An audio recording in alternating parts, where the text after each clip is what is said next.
100 Years War. This is a video that I wrote a week ago. It's about my thoughts on the Medieval 2 video before it was finished and released over on kliksphilip. I was originally going to release this video at the same time, but then I thought it would be better if I released it later. And also because I forgot. Picture this. I've just finished my Medieval 2 Total War video. But it's not properly finished. I haven't even seen it myself yet. The stakes for this video are the highest yet. The previous video in the series, Rome, was the first to become mega popular, so now everybody's anticipating this, being the follow-up episode. And I don't want for them to lose interest before this video is released. Whilst Rome was the one that got people into the series, this Medieval 2 video is the one that has to prove that I can repeat the formula, and to keep people wanting more after watching this one.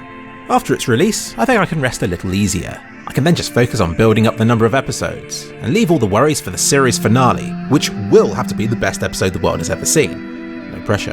But let's assume that's a long way away. What I've done, I've gone back and forth between the game and the video editor, building it up piece by piece until everything's in place and the storyline is complete. I know what's in this video, roughly how long it's going to be. I even know who dies. It'll probably be quite similar to the end video I end up showing to you guys. But all that doesn't comfort me right now. I realised that this nether zone between finished and actually finished isn't something that I'm used to. It only happens when working on a new video for an existing series, where some are already out and where my audience knows what to expect from them.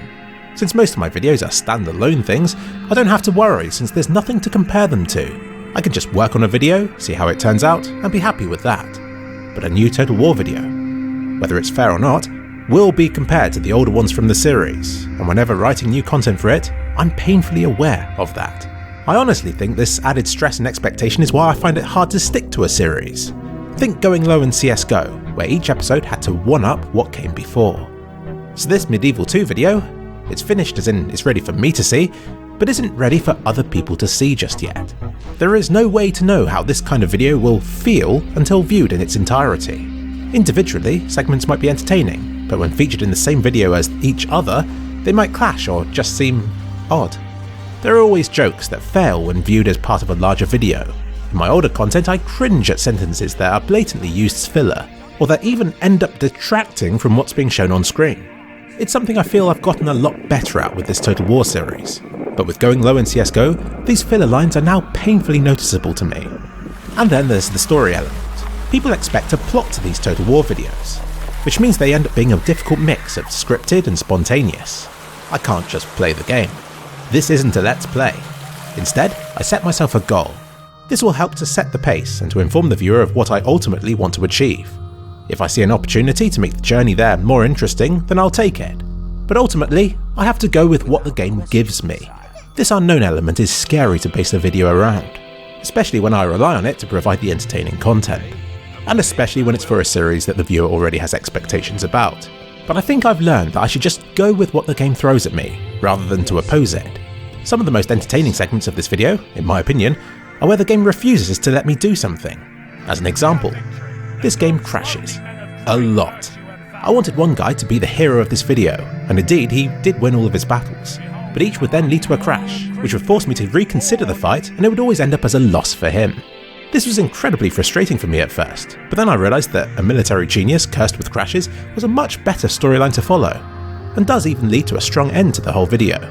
As a YouTuber, it's important that I know my audience and how they'll react to what I make. I know that most happily watch and enjoy my content and then get on with their lives, but inevitably there will always be a vocal minority who speak up and criticise what I do. I feel I have to read the criticisms and suggestions if I want to improve. Ignoring or not caring about the comments my videos receive may sound like an easy solution, but ultimately I'll disconnect with my fanbase, won't learn from any mistakes I do commit, and really, what's the point in making videos if you don't care what people think of them? I still think it's best to bite the bullet and to try and understand each and every comment, as painful as that can be. I can predict in advance that there will be hundreds of comments, followed by 20 that all parrot the same thing because they thought it would be original to copy the comment before theirs. I know there will be plenty of people proudly proclaiming that their game doesn't crash. Not that it helps anything at all. I actually didn't predict that people would proudly state how bad their computers are that don't crash, as though somehow the speed of your PC has anything to do with how often the game crashes. And, of course, I'll get told how bad I am.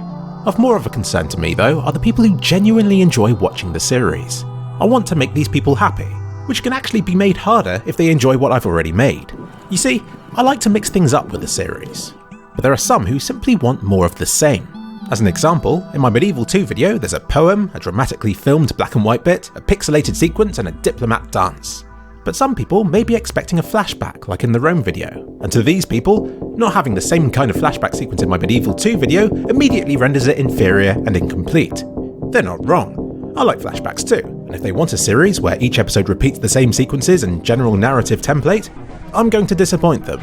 It's just that I have always strived to develop with each video I make, and that involves coming up with new ideas, jokes and styles. If I stick with the flashbacks, I run the risk of copying my older Going Low in CSGO series, instead of developing the Total War series into something that can stand on its own 2 feet. And for all of the people who enjoy the flashbacks, there will be others who grow tired of the same thing when it's repeated over and over again. And it's those people I'm currently trying to impress with this relatively new series of mine. There are some things that I deliberately repeat until it becomes a dank meme. Just like how you enjoy the theme tune of a TV series that you enjoy, no matter how bad that tune might be, I stick to the same music and flyby intro for each of these videos, to tie them together as the same series, and because I think it's cool. When it comes to flashbacks, I will use the same flashback music every time, deliberately, because that's what this song has become known for. I got somebody telling me that I should mix it up with some other music sometimes, but no, I won't do that. Speaking of the music, Medieval 2 soundtrack is really weak. With Medieval 1 and Rome, there were many songs that I enjoyed, and I simply didn't find enough in Medieval 2 to fill this video with. I wanted to, since it would make fans of this particular game feel comfortable with the video. But alas, I threw some from older games in as well, because I want to also enjoy the video when I watch it back at a later date. Speaking of which, the moment I'm finished writing this script, because remember most of this video was written a week ago, I'm going to jump straight into my Medieval 2 video, watching it through in its entirety. No pauses, no interruptions. Doing this will give the video its own place in my mind. It will no longer be just the previous video in the series, but different. It will have its own strengths and weaknesses.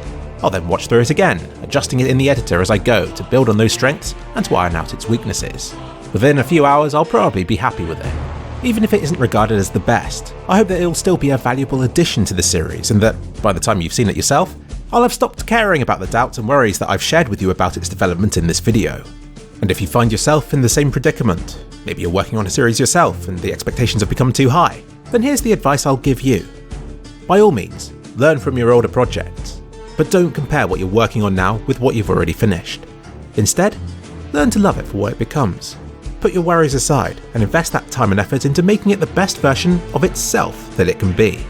And if it fails, don't worry, there's always next time.